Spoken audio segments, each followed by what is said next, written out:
Ladies and gentlemen, ito na po ang hatol ng inampalan. Ang unang pangalan na inyong maririnig ay ang second runner-up. Ang ating Birit Bulilit, second runner-up na nagkamit ng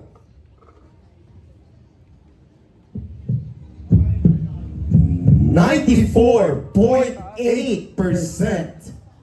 Ang mga diferensya po nila ay halos point something lang. Yes. At yung iba naman, 1 lang.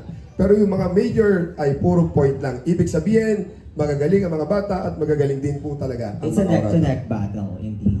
Yes. And now, ladies and gentlemen, ang ating Sangguniang Kabataan, Birit Bulilit, second runner-up, 94.8%. Walang iba, kundi si Birit Bulilit.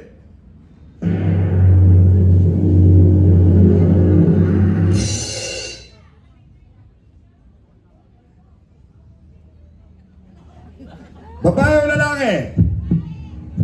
Babae. Congratulations, Jenica Belleza. Ito ang bilit-bulilit ng sangguniang kabataan. Gala-gala, magiging nervous. Saan siya mga natin? Gala-gala, mga titirahan. Congratulations, Sino mag-award? Jenica. Mag-award po ng mga judges po natin. Please join us. Dito. Please join us for a quick photo op. Sila po. Sino po yung mga ano dito? Yung mga... Para